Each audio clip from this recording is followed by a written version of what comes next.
Hi, my name is Culley Emborg, and today I'm going to be doing my Dismantling Stereotypes assignment on Of Mice and Men. This is based on the John Steinbeck novella.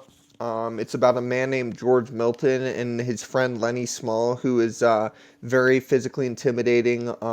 He's a big guy with an intellectual disability, and basically this pair just goes to work at a ranch during the Great Depression. Now, I would say that this movie is a pretty accurate portrayal of an intellectual disability. As far as attention is concerned, Lenny has a very short attention span. He also has deficits in memory, so he has difficulty remembering important things, and George has to constantly remind him of things.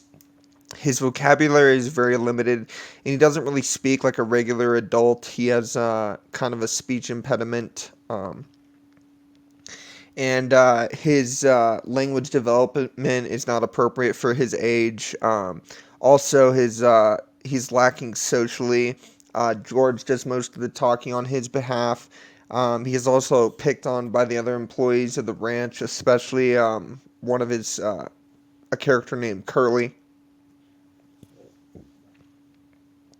Now, in regards to the psychosocial stigma, Longmore mentioned that disabled individuals are viewed as threats, and Lenny, even though he has good intentions, he's definitely viewed as a threat in this film because he's such a big guy, but he has like the mental capacity of a child, so he doesn't know his own strength. He actually ends up killing Curly's wife in a tragic accident because she lets him play with her hair, and then he starts being too rough, and then she yells, and he doesn't want to get in trouble, so he accidentally snaps her neck. He also plays with mice and puppies, and he ends up killing them too on accident, just because he just doesn't realize that he's playing too rough with them. So that's why Lenny is seen as a threat. Um, And then Hayes and Black noted that disabled individuals have no hope for rehabilitation. Unfortunately, that is the case with Lenny because at the end of the movie, after he kills Curly's wife, all the ranch hands go out after him. They're going to kill him, but George finds him first, and George ends up putting a bullet between his eyes. So, unfortunately, there's no hope for Lenny. He just ends up getting killed at the end. Then, lastly, Block noted that normal people, quote unquote, normal people, are obligated to help those with disabilities. This is definitely the case in this movie because George is constantly looking out for Lenny. George finds Lenny work. George defends Lenny from bullies. And George has to justify this to other people. He does so by claiming that Lenny is his cousin. Then, as far as the effect on individuals, this story has a very tragic ending.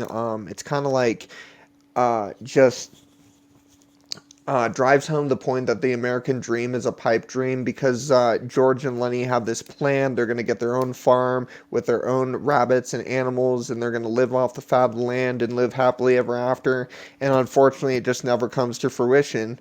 Um, also, this movie may make people consider what it would be like if someone close to them had an intellectual disability. It definitely shed some light on that for me.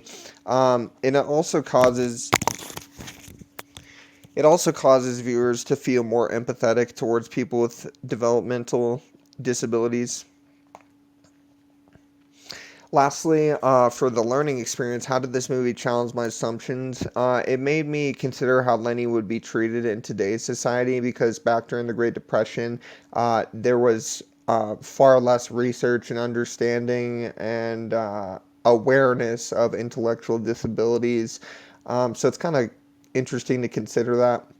Also, how could this benefit me in my future classroom? It would, as a future special educator, it could help me have more empathy towards my students, acknowledge how society may view my students, and acknowledge my own biases.